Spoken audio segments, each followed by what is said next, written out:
네, 반갑습니다. 오늘은 후연과 모용수에 관한 마지막 이야기입니다. 탁발규는 모용수의 도움으로 많은 위기를 극복했고, 또 모용수의 지원 아래 주변 종족들을 쳐서 신흥 강자로 부상하게 됩니다. 그러자 이제 생각이 달라지는 거죠. 원래 남 밑에 있는 걸 싫어하는 인물이었는데, 이제 본격적으로 모용수에게 반항을 하기 시작합니다. 모용수의 적들을 도와주고 계속 까불게 되는 겁니다. 그러자 모용수가 탁발규의 대나라를 공격하려고 군대를 일으킵니다. 참고로 아직까지 탁발규의 나라는 대나라입니다. 위나라라고 이름 바꾸는 것은 훗날의 이야기고요. 그러나 헷갈리지 않게 지금부터 위나라, 즉 북이라고 부르겠습니다. 자, 이렇게 북이가 되는 것입니다. 탁발규의 위나라를 북이라고 부르는 것은 위나라라는 이름의 나라들이 많기 때문에 구별하기 위함입니다. 모용수는 탁발규를 치기 위해 군대를 일으켰는데 이 당시 병이 들어 몸이 많이 안 좋은 상황이었습니다. 나이가 70이 넘었거든요. 아플만도 하죠. 그래서 태자인 모용보를 총대장으로 삼아서 출진시킵니다.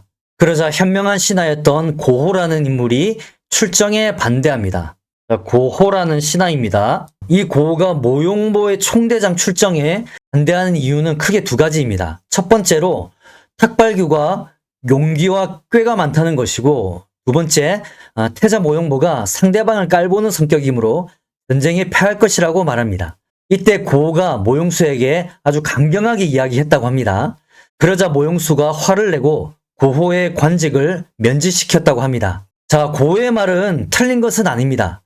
다만 모용수가 이 말에 공감하기는 어려웠을 겁니다. 왜냐하면 탁발규는 자기 도움 아래 꿀을 빨아먹던 젖비린내 나는 애송이에 불과하거든요. 승승장구하고 있던 모용수는 고호의 말을 받아들일 수가 없었던 겁니다. 그래도 모용수는 모용보가 승리할 수 있도록 철저하게 포석을 두게 됩니다. 모용보와는 달리 전쟁에서 공이 많았던 경험이 많던 아들들인 모용린, 모용농, 모용룡 이 세 명의 아들들을 참전시킵니다. 더 나아가 모용수와 함께 동진의 명장 환원을 격파하는 데 큰 공을 세운 능력 있는 동생 모용덕까지 참전시킵니다. 능력 있는 이들이 모용보를 잘 도와주기만 하면 전쟁에는 진리 없다고 본 것이죠. 결국 모용보가 후연의 대군을 이끌고 이렇게 탁발규의 영토로 침범해 들어갑니다. 탁발규가 이때 여기 지금은 현재는 이제 중국에서 포두시라고 부르거든요. 근데 이때는 오원군이라고 불렀습니다. 자, 이 오원군은 삼국지에 나오는 여포의 고향으로 유명하죠. 여러분 익히 들어보셨을 겁니다. 지금 지도를 보면 황하가 이렇게 있습니다. 황하가 쭉 흐르고 황하 위에 이 오원군이 있거든요. 자, 모용보가 후연의 군대를 이끌고 여기 도착하자 탁발규는 일부러 황하를 건너서 남쪽으로 후퇴를 합니다. 그래서 두 진영 사이에 가운데 황하가 흐르고 있는 것이죠. 이렇게 한 이유는 계속 후퇴하는 모습을 보이면서 모용보로 하여금 방심을 하게끔 만들려고 하는 책략인 것입니다. 자, 탁발규는 여기서 그치지 않고 이 오원군과 후연의 수도 중산 사이에 있는, 중산이 여기 있죠. 중산 사이에 이렇게 척후병을 보냅니다.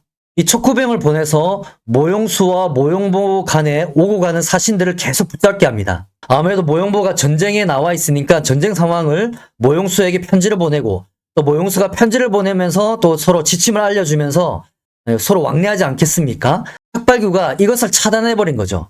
그래서 여기 오고 가는 사신들을 죄다 붙잡아 버리는 겁니다. 이렇게 되면 모용보와 모용수가 서로 소식을 모르게 됩니다. 결국 수개월 동안 모용보는 모용수의 소식을 모르게 되죠. 탁발규는 이 붙잡은 후연의 사신을 협박하여 황하에 가서 황하 건너편에 있는 모용보에게 소리쳐서 말하게 합니다. 네 아버지가 죽은 줄도 모르느냐 뭐 이렇게 외치는 거죠. 그러자 수개월 동안 모용수에 대한 소식을 듣지 못했던 모용보와 병사들이 두려워 크게 동요하게 됩니다.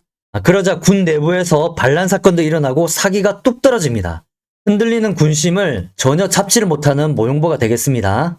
결국 모용보는 반란 사건도 일어나고 안 되겠다 싶어서 군대를 물리고 도망치게 됩니다. 여기서 명장과 졸장의 차이가 나는 겁니다. 보통 명장은 이럴 때일수록 소문의 내용을 퍼뜨리는 자들을 그 자리에서 목을 베고 결연한 의지로 싸울 것임을 밝히면서 군대 사기를 올리는 거거든요. 그래서 승리하게 되는 건데 모용보는 그 수준까지는 안 되는 겁니다. 아무튼 모용보는 탁발규가 추격하지 못할 것이라 생각하고 척후병을 두지 않고 도망갑니다. 그 이유는 이때가 북방의 초겨울 10월 25일이어서 황하의 얼음이 아직 얼지 않았기 때문이죠. 그런데 11월 3일이 되자 강풍이 불어닥쳐서 기온이 뚝 떨어져서 황하가 얼어버린 겁니다. 이에 탁발규는 정예 기병 2만 명을 선발하여 모용보를 급히 추격합니다. 자, 한편 도망치던 후영 군대는 차마피에 도착하게 되는데 이상한 자연징후가 나타납니다. 갑자기 큰 바람이 막 불면서 검은 기운이 나타나 후연의 군대를 덮쳐버립니다. 이것을 본 승려, 지단맹이 이것은 탁발규가 곧 도착한다는 징후이니 의당 군사를 보내 그들을 막아야 합니다 라고 말합니다. 그런데 모용보는 웃기만 할 뿐 후속 조치를 취하지 않습니다. 그러자 이 지단맹이 계속해서 간청을 하죠. 모용보 옆에서 이것을 지켜본 고자질쟁이 모용린이 이 지단맹에게 화를 냅니다. 자, 모용린이죠. 뭐라고 화를 내냐면 우리 군사들이 강성한데 어찌 저 오랑캐 놈들이 쫓아온단 말인가. 그러자 지단맹이 눈물을 흘리면서 간절하게 말합니다. 우견 또한 100만 대군을 가지고 동진을 가볍게 여겼고 또 하늘의 뜻을 믿지 않았기 때문에 패한 것입니다. 전진의 황제 부견이 교만하고 방심한 마음으로 동진을 치다가 멸망한 것을 이야기하는 겁니다. 그러자 연륜이 있던 모용수의 동생 모용덕이 태자 모용보에게 지단맹의 말을 따를 것을 요구하죠. 삼촌이 말하니까 모용보도 결국 기병들을 보내서 탁발규가 오는 길을 막게 합니다. 그런데 문제는 정찰의 임무를 맡은 기병들의 지휘를 모용린에게 맡겼거든요. 자, 모용린은 탁발규가 오는 길목에 가서 매복하지 않고 기병들을 풀어서 사냥하고 놀기만 합니다. 사냥해서 뭐 사슴, 꽁 이런 걸 잡고 고기 구워 먹으면서 술 마시고 이렇게 노는 거죠. 자, 이렇게 후연의 몰락의 조짐을 보일 때 탁발규는 기병들의 속도를 2배로 빠르게 해서 급하게 추격합니다. 결국 탁발규 군대도 차마피에 도착합니다. 지금 지도 보시면 여기 차마피 1, 차마피 2라고 돼 있죠. 현재 학자들이 추정하는 차마피의 장소가 이 두 군데입니다. 차마피 1은 현재 내봉고 량성현이고요. 차마피 2는 산서성 양고현이 되겠습니다. 그래서 이 둘 중에 하나가 차마피가 되겠죠. 아무튼 탁발규는 군대를 이끌고 모용보를 추격해서 이 차마피에 도착하게 되는 겁니다. 다음날 아침 해가 뜨자 후연의 군사들이 길을 떠나려고 하는데 하늘을 딱 보니까 북의 군대가 쫙 깔려 있는 겁니다. 이것을 본 후연의 군대가 크게 놀라고 동요하게 됩니다. 자기들은 이렇게 이제 포위당한 형국이거든요. 이 기회를 놓치지 않고 북의 군대가 후연을 공격하니 후연 군대는 완전히 무너집니다.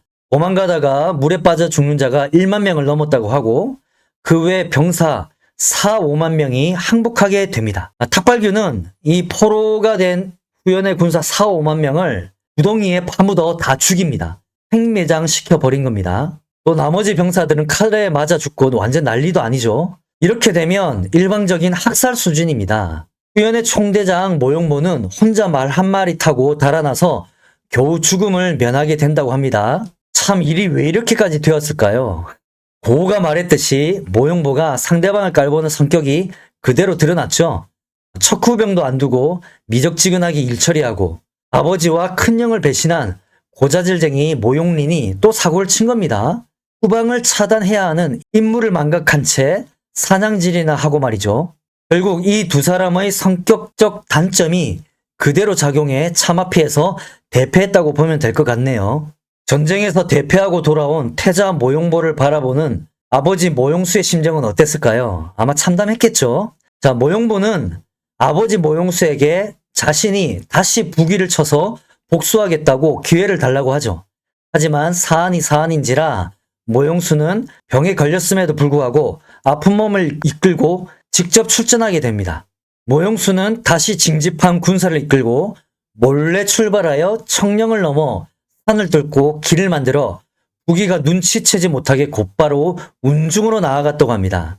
여기서 중요한 것은 몰래 출발했고 산을 뚫었고 길을 만들어 상대방 즉 적군이 눈치채지 못하게 나아갔다는 겁니다. 모용수는 다시 한번 적이 예상치 못한 길로 진군을 하게 된 겁니다. 자, 지도를 보면서 설명하겠습니다. 여기 빨간 칸에 보이시는 위치 표시 있죠? 여기가 자칫 통감에 나오는 청령입니다. 현재는 오회산이라고 부릅니다. 모용수가 적군이 눈치채지 못하도록 몰래 이 청령을 넘었다고 돼 있거든요. 자, 몰래 넘었다는 표현에서 제가 볼 때는 새벽이나 야간에 진격한 것이 아닌가 싶습니다. 왜냐하면 낮에는 아무래도 부기의 세작들이 곳곳에 깔려 있을 거잖아요. 그러니까 그 세작들에게 들키지 않게 몰래 진군한 거겠죠. 그리고 기록대로 설명하자면 이 청룡산을 넘어 남쪽으로 내려갔다고 했거든요. 그리고 산을 뚫고 길을 만들었다고 합니다. 즉 원래 있는 길이 아니라 험한 산을 타고 넘으면서 겹겹이 가로막혀 있는 산지를 뚫고 길을 내었다고 볼 수가 있습니다. 적들이 눈치채지 못하게 굉장히 고난이도 행군을 하는 것으로 볼 수가 있습니다. 그리고 나서 곧바로 운중으로 향했다고 기록되어 있습니다. 만약에 그 운중이 운중군이라고 하면 여기거든요. 여기 보시는 이 평성, 지금의 대동시입니다. 이 평성 서쪽에 있는 게 운중군이거든요.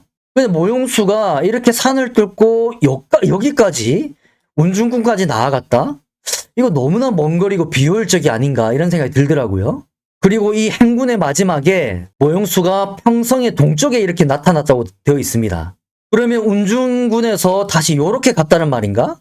근데 이거는 너무나 지나치게 우회했기 때문에 비효율적이거든요. 그래서 이거는 좀 말이 안 맞는 것 같고, 그래서 제가 그 다음으로 생각한 게 이게 청령을 넘어서 남쪽으로 내려가서 운중산으로 간 게 아닌가. 자칫 통감에 말하는 운중은 이 운중산이 아닌가 이런 생각이 들더라고요. 근데 이것도 운중산에 도착해서 이 평성 동쪽에 도달하려면 또 이렇게 가야 되는데 이것 또한 뭐 쉬운 길은 아닌 것 같고, 그래서 저는 이제 그 당시 사람이 아니고 또 이 당시에 전쟁에 참여한 사람이 아니다 보니까 정확한 행군의 경로는 기록으로만 따져봤을 때는 잘 모르겠지만 어쨌든 중요한 포인트는 모용수가 적군이 눈치채지 못하도록 험한 산길을 통해서 진군했다는 겁니다. 이것이 중요한 포인트가 될 것 같아요. 아무튼 모용수가 이런 진군을 통해서 평성 동쪽에 갑자기 나타났거든요. 당시 평성을 지키고 있던 장수는 탁발건이라는 인물인데, 탁발건입니다. 갑자기 예상치 못하게 모용수가 나타나니까 이 탁발건이 깜짝 놀란 겁니다. 뭐야, 모용수가 떴어?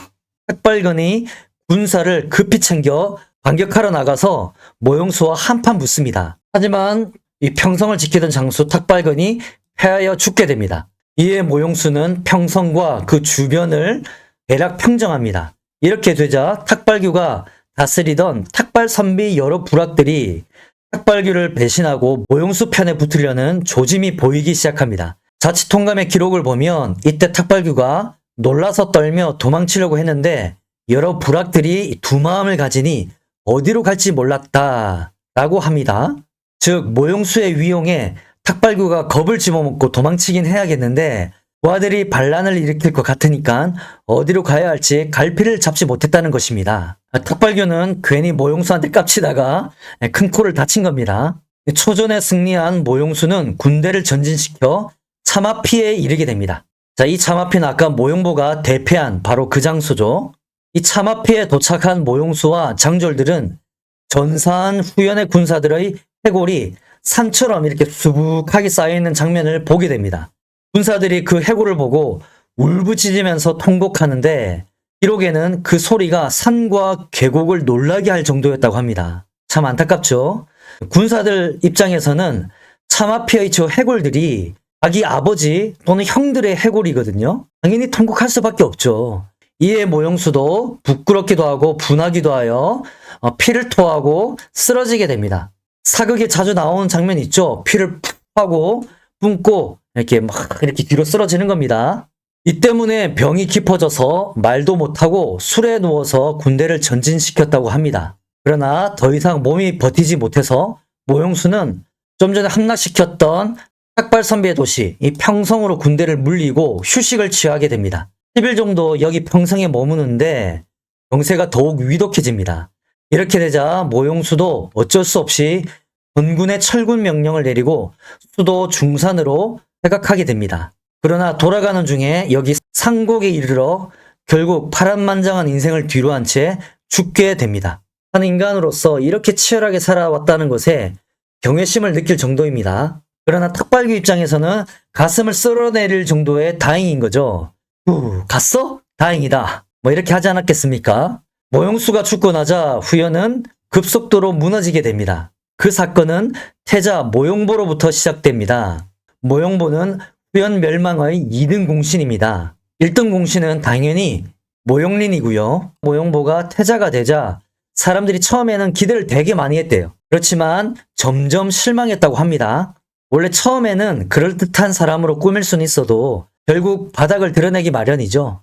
모용수가 살아있을 때 모용수의 두 번째 황후인 이 후단우가 모용수에게 태자를 패하기를 권합니다. 즉 모용보를 갈아치우고 다른 아들을 태자로 삼으라는 거죠. 그 이유가 모용보는 지금 같은 난세에는 황제가 되기에 부적합하니 차라리 모용론과 모용룡 중에 하나를 골라서 태자로 삼으라고 말한 겁니다. 거기에 더해 이런 말을 하죠. 모용린은 간사하고 속임수가 많고 너무나 강하고 괴팍함으로 일찍 도마하십시오. 뭐 처결하라는 말이죠. 여기서 가계도를 잠깐 보도록 하겠습니다. 자, 여기 보시면 자, 여기 모용수가 있죠. 그리고 모용수의 첫 번째 한우인 선단우입니다. 자, 먼저 황후가 된 단시성을 가진 황후란 뜻입니다. 그리고 조금 전에 태자를 패하라는 건의를 한 후단우가 여기 있습니다. 나중에 세워진 단시성을 가진 황후란 뜻에서 후단우가 되겠습니다. 근데 이 선단우는 여러분 기억하시겠지만 모용수의 형과 형수에게서 모진 고문을 받고 죽임을 당한 바로 그 황후입니다. 자, 이 선단우가 모용령을 낳고 모용보를 낳습니다. 원래 이 모용령이 굉장히 뛰어난 후계자였어요. 제가 몇 번 설명해 드린 기억이 있는데 정말 장래가 촉망되고 전진의 명재상 왕맹도 이 모용령을 경계했을 정도로 뛰어난 인물인데 여기 보이시는 사고뭉치 모용린이 아버지를 배신하고 형을 배신해서 이 모용령이 죽게 되죠. 이것이 후연의 미래에 참으로 안타까운 사건입니다. 그러면 그 다음 적장자가 되는 이 모용보가 당연히 태자가 되겠죠. 그런데 후단우 입장에서는 이 모용보가 난세에 적합하지 않는 태자라는 것입니다. 나중에 황제가 되면 분명히 나라를 제대로 다스리지 못할 것이라 본 거죠. 그리고 이 사고뭉치 모용린 외에 이 모용농과 모용울융이라는 뛰어난 아들이 있었습니다. 이 두 명은 모용수 밑에서 공을 많이 세운 아들들입니다. 그런데 이 두 명은 모용수의 같은 첩의 자식들일지도 모릅니다. 이렇게. 아무튼 대충 이렇게 보시면 될 것 같습니다. 후단우의 이런 패태자 건의와 모용린이 너무 간사하기 때문에 일찍 처결하라는 이 후단우의 건의를 들은 모용수는 이런 말을 합니다. 그대는 나를 진헌공이 되게 하려는 것이요. 자, 진헌공은 춘추시대 제나라 제후죠. 경주 지역을 다스리던 제후였습니다. 근데 진헌공에게는 사악한 애첩, 여희가 있었거든요. 여희입니다. 이 여희가 자기 아들을 후계자로 삼으려고 진헌공에게 강남 신생과 하남 중의를 계속 이렇게 험담하죠. 모함을 계속 하게 됩니다. 결국 신생은 자살하게 됩니다. 이 사건은 삼국지 제갈량이 유표의 아들 유기한테 살 수 있는 조언을 해줄 때 인용한 사건으로 잘 알려져 있죠. 아마 여러분도 많이 들어보셨을 겁니다. 아무튼 모용수는 이 후단우가 여희처럼 간사하게 집안을 망치려고 한다고 크게 오해를 해버린 겁니다.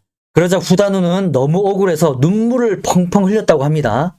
근데 문제는 이제 모용수가 죽은 겁니다. 결국 모용보와 모용린이 후단우에게 찾아가서 스스로 죽으라고 압박을 가합니다. 이 후단우는 모용보와 모용린에게 압박을 받아 자살해서 스스로 생을 마감하게 됩니다. 그런데 죽을 때 후단우가 이런 말을 합니다. 어머니조차 죽이는 놈들이 어찌 국가를 보존하겠는가? 내 어찌 죽음을 두려워하겠는가? 다만 나라가 망하는 날이 얼마 남지 않은 것이 걱정될 뿐이다. 이렇게 외쳤다고 합니다. 자, 이 후단우가 모용보와 모용린의 친모는 아니지만 계모거든요.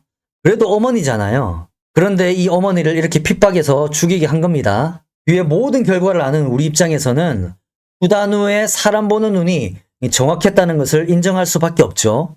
일은 여기에서 그치지 않습니다. 모용수는 살아있을 때 이 모용보에게 황제 자리에 오르면 모용보의 아들 모용회를 태자로 삼으라고 말하거든요. 자, 모용보에게도 여러 아들들이 있는데 이 모용회는 모용보의 둘째 아들입니다. 근데 이 아들이 모용수가 보기에는 능력이 있게 보였나 봐요. 그래서 모용수가 죽기 전에 이 모용보에게 네 아들 회를 태자로 삼아라. 그래서 네가 황제에 오르면 모용회가 후계자가 되도록 해라. 이렇게 명령을 내린 거죠.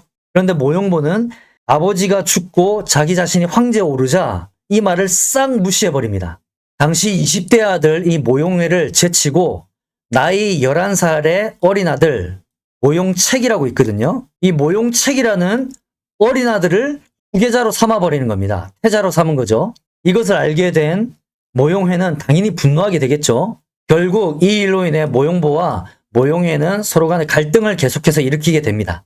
그 외에도 이 모용보는 황제로서 이런저런 삽질을 많이 하게 됩니다. 그러자 부하들과 백성들이 반란을 일으킬 생각을 하게 되었다고 합니다. 이런 상황에서 탁발규는 계속 침공해서 여기 병주 지형을 거의 점령하게 됩니다. 그래서 이 후연의 국토가 계속해서 쪼그라드는 거죠. 그 뒤에도 모용보와 탁발규는 서로 계속 치고받고 싸움을 합니다. 그러한 때 모용보가 탁발규를 쳐서 승기를 잡는 일이 발생합니다. 탁발규는 모용보의 급습에 놀라서 신발도 제대로 못 신고 이렇게 막 도망갔다고 합니다. 그러나 결국 싸움은 탁발규의 승리로 흘러가게 됩니다. 대세가 점점 기울어 가는 거죠. 탁발규가 비록 우세하긴 했지만 오랜 전쟁으로 인해 피폐해졌거든요. 군사와 말도 많이 죽고 그래서 모용융이 모용보에게 탁발규를 칠 절호의 기회라고 말합니다. 왜냐하면 어차피 계속 이렇게 방어만 해봐야 불리하기만 할 뿐이고 탁발규의 군대가 많이 지쳐있는 이 기회를 살려야 한다는 거죠. 모용보가 이 건의를 허락합니다. 그런데 이 비열한 모용린이 대장군이란 직분을 사용해서 이때 대장군이었거든요. 이 모용융의 뜻을 저지시킵니다. 이 모용융이 황제 모용보를 설득해서 전투를 하려고 군대를 모으면 모용린이 딱 나타나서 군대를 해체시킨 것이 자그마치 4차례나 된다고 합니다. 결국 공격 계획이 계속 무산되는 거죠. 그러자 더 이상 참아볼 수 없었던 군사들이 직접 모용보에게 가서 출전시켜달라고 요청까지 합니다. 모용보는 또 이것을 허락하죠. 근데 또다시 이 모용린이 나타나서 이것을 저지시킵니다. 이쯤 되면 모용린이 왜 후연의 멸망의 1등 공신인지 이제 아시겠죠? 그러나 이건 이제 시작에 불과합니다. 이렇게 반대만 하던 모용린이 갑자기 자기의 형이자 황제인 모용보를 죽이고 자기가 황제에 오르려고 반란을 일으킵니다. 결국 이 모든 게 자기가 황제에 오르려고 했던 행동인 것입니다. 그러나 이 반란은 실패로 돌아가게 되고 모용린 이놈은 도망칩니다. 모용보도 이제 멘탈이 나갔는지 견디지 못하고 수도 중산을 버리고 용송으로 도망갑니다. 탁발규가 계속 공격은 해오지 내부에서 반란은 일어나지 뭐 힘들었겠죠. 자, 지도를 보면 여기가 수도 중산이거든요. 모용보는 이곳을 버리고 옛날 수도, 모용선비의 초창기 수도였던 이 용송으로 도망가게 됩니다. 그 후 후연의 마지막 희망이던 모용롱과 모용융이 탁발규의 북이 대군과 싸워서 이 북이를 대파하게 됩니다. 자, 모용롱, 모용융 이 두 사람이 마지막 희망입니다. 이 전투의 승리 후에 모용룡이 눈물을 흘렸다고 합니다. 그리고 이런 말을 하죠. 후연에 수만 병사가 있어도 나의 뜻을 펼칠 수가 없는데 오늘 승리했지만 사람들에게 원망을 남기게 하는구나. 이 말은 이거죠. 저의 내피셜이긴 한데 무능한 형 모용보가 황제 자리에 있으니 자기가 뜻을 펼칠 수 없다는 거죠. 더불어 간사한 모용린이 계속 방해만 했었고 그런데 오늘 이렇게 승리를 했는데 사람들이 으이그 진작 이렇게 했으면 우리가 이렇게 몰락하지도 않았을 거다 하면서 투덜대니까 승리를 했어도 사람들에게 원망을 남기게 되었다.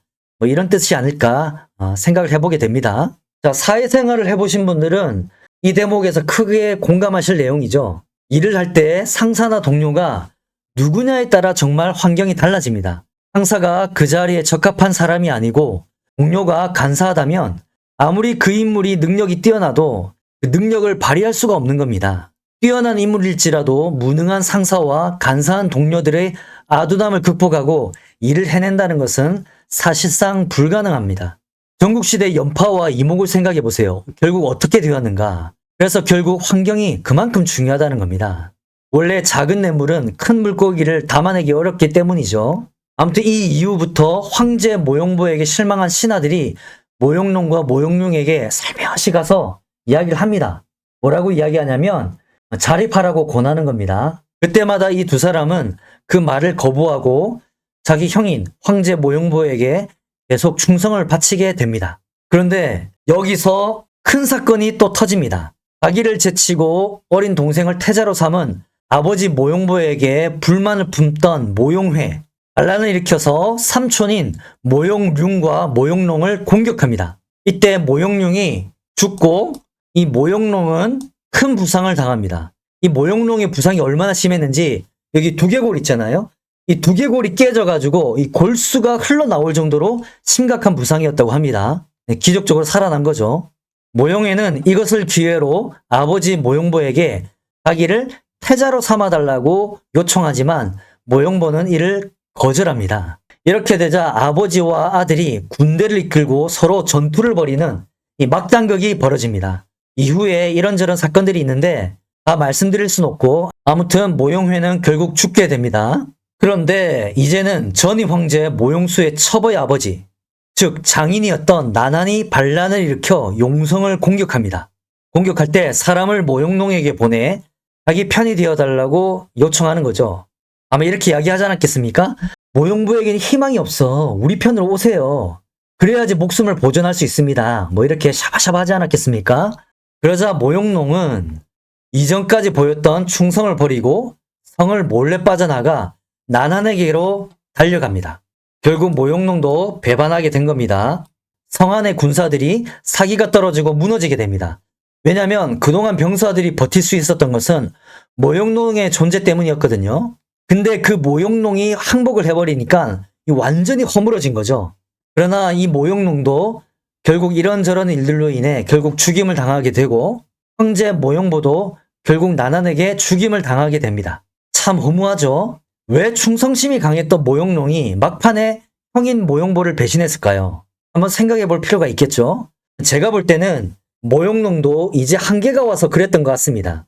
형인 모용보가 계속 삽질을 해서 나라가 점점 망해가고 계속 반란이 일어나고 이래 되니까 또 모용롱 자신은 조카의 반란으로 인해 부상을 당해 죽기 직전까지 갔다가 겨우 살아남잖아요. 그러니까 이제 희망이 없다고 생각했겠죠. 사람마다 고난을 견딜 수 있는 그 한계치가 있는데 모용롱은 이제 감당할 수 있는 한계가 그게 달한 거죠. 그래서 이런저런 사건들로 인해서 원래 후연이 이렇게 땅이 이렇게 넓었는데 이제는 이 요동지방만 차지하게 될 정도로 쪼그라듭니다. 모용보 죽음 이후에 모용보의 서장자 모용성이 황제 자리에 올랐는데 이 모용성 또한 반란군한테 죽임을 당합니다. 그리고 그 다음에 모용수의 막내 아들로 추정되는 이 모용희가 황제 자리에 오릅니다. 이 모용희가 나이가 10대 후반이었거든요. 청소년이었어요. 아버지랑 나이 차이가 엄청 나는 거죠. 그런데 이 모용희가 음란대마왕의 막장 인간이었는데 전쟁에는 좀 자신이 있었나 봐요. 옆나라 고구려를 계속 칩니다. 실제로 승리한 적도 있습니다. 그런데 이 모용희가 아직 잘 모르는 게 있는데 지금 고구려는 모용희의 할아버지 모용황에게 괴롭힘을 당하던 그때 그 고구려가 아니거든요.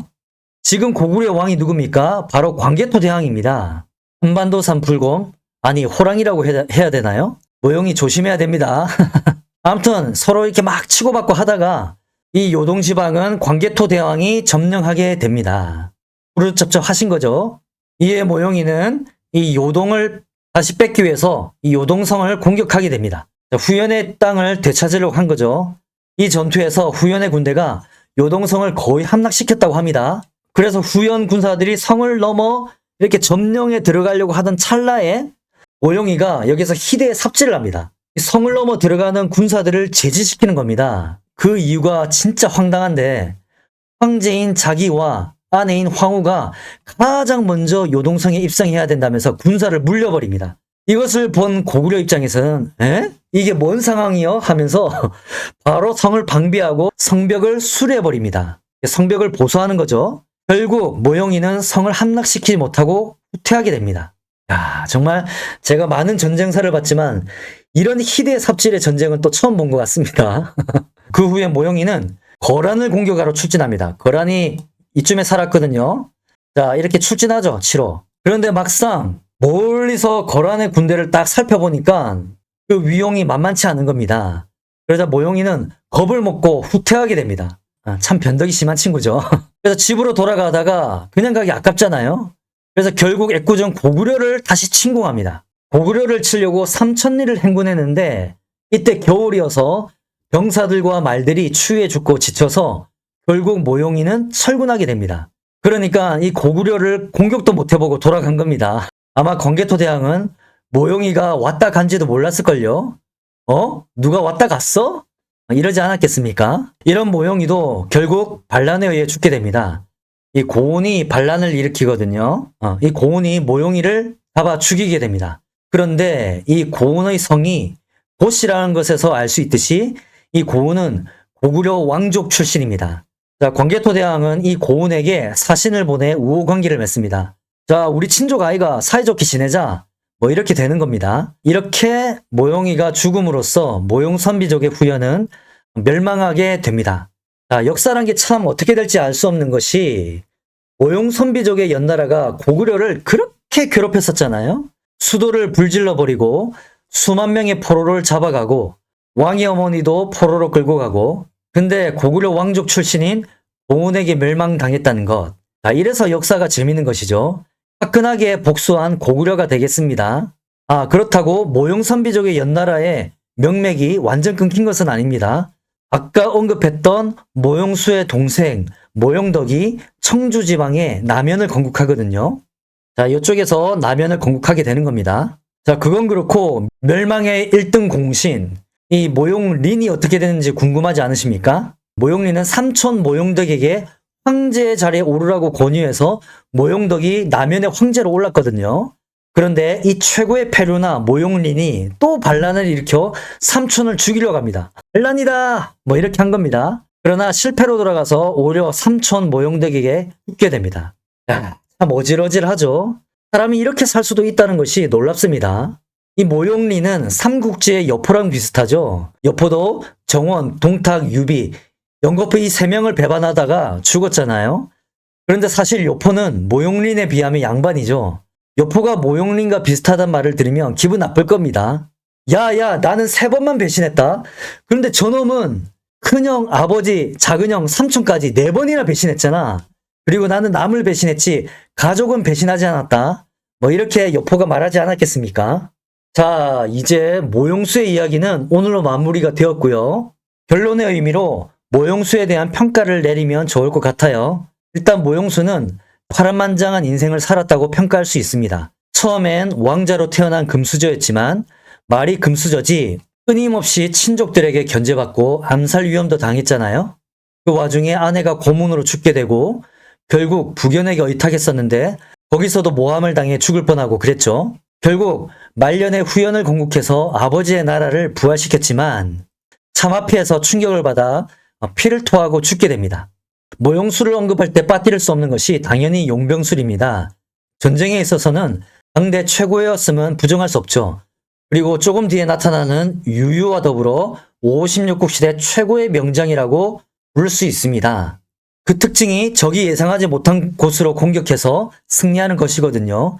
이것은 병법에 나와 있듯이 적이 예측하지 못한 곳으로 진격해야 승리할 수 있다. 뭐 이런 것입니다. 그런데 모용수가 더 대단한 것은 득보잡 장수하고 싸워 승리한 게 아니라 이 환원, 유래제 같은 명장들과 싸워서 승리했다는 것이 중요합니다. 우리가 익히 아는 명장들도 모용수처럼 환원이나 유래제 같은 명장들과 싸워서 승리한 적은 별로 없습니다. 물론 명장이 아닌 장수들과 싸워서 이긴 것도 대단한 겁니다. 전쟁 자체가 애들 놀이가 아니니까요. 다만 모용수는 그것을 넘어서 명장들을 상대로 승리했다는 것을 강조하는 겁니다. 중국사 대표적인 명장이라 불리는 백기 같은 경우를 한번 생각해 보세요. 백기를 생각할 때 전공이 진짜 화려하잖아요. 근데 그 백기가 어떤 명장하고 붙었느냐라고 물어보면 생각나는 게 별로 없죠. 물론 저도 백기를 천하의 명장이라고 생각합니다. 그건 부정할 수 없고요. 다만 모용수의 용병술이 그만큼 대단했다는 것을 말씀드리는 겁니다. 또 다음으로 살펴볼 수 있는 것은 황제로서의 성격입니다. 모용수는 성격이 무단해서 신하들을 함부로 죽이거나 핍박한 적이 기록상으로는 단 한 번도 없습니다. 탁발규만 하더라도 수틀리면 그 신하들을 그냥 가차없이 죽이거든요. 그 인기 많은 삼국지를 보더라도 삼국지의 지도자들 중에 자기 마음에 안 든다고 신하들을 죽이거나 핍박하는 인물들이 얼마나 많습니까? 그런 면에서 모용수는 신하들이 섬기기에도 편한 지도자였다. 이렇게 보면 될 것 같습니다. 물론 모용수가 신하들에게 화를 낸 적 있죠. 그래도 죽이진 않고 관직을 면직시키는 선에서 그칠 뿐이었습니다. 이렇게 능력이 좋은 영웅인데 왜 이렇게 안 유명하고 저평가되었을까요? 그것은 바로 모용수가 활동했던 이 516국 시대 자체가 너무 복잡해서 사람들에게 화제가 되지 않기 때문입니다. 뭐든지 이렇게 인기가 많아야 언론도 타고 사람들 입에도 오르내리고 그러잖아요. 그에 반해 516국 시대는 이 진입장벽이 너무나 높습니다. 워낙 많은 나라들이 세워졌다가 금방 망하고 똑같은 이름의 나라도 많이 등장하죠. 이 얼마나 복잡하냐면 이 서북 쪽에만 양나라가 5개나 있습니다. 5개나. 전량, 후량, 남량, 북량, 서량. 그리고 이 동북 지역에 연나라만 해도 또 5개죠. 전현, 후현, 서현, 북현, 남현. 뭐 난리도 아니죠. 그리고 무엇보다 이 516국 시대가 감동적인 결론을 깔끔하게 이끌어낼 수 없는 시대입니다. 초한지를 예로 들어볼게요. 상우와 유방의 싸움 1대1 구도. 심플하잖아요. 그리고 유방처럼 공을 세운 신하들에게 포상을 아주 확실하게 해주고 신하들의 능력을 믿고 적재적소에 배치하고 뭐 그랬더니 무적의 항우를 상대로 승리하게 되었더라. 이 얼마나 교훈을 뽑아내기 좋습니까? 그런데 56국 시대는 워낙 막장 중에 막장 난세다 보니까 그런 심플한 결론과 감동을 이끌어낼 수가 없는 겁니다. 복잡하기만 복잡하고 그래서 아무래도 관심이 잘 안 가고 그러다 보니 56국 시대의 영웅들이 저평가가 되는 거죠. 여담으로 어떤 분들은 모용수가 후계자를 잘못 세운 것을 비판하실 것 같은데 그런데 후계자만큼 어려운 문제가 또 없습니다. 능력만 보고 장자를 밀어내고 나이 어린 아들을 세워봐요. 당장 분란이 일어나서 나라가 둘로 쪼개지지 않습니까? 역사에서 그런 경우가 얼마나 많습니까?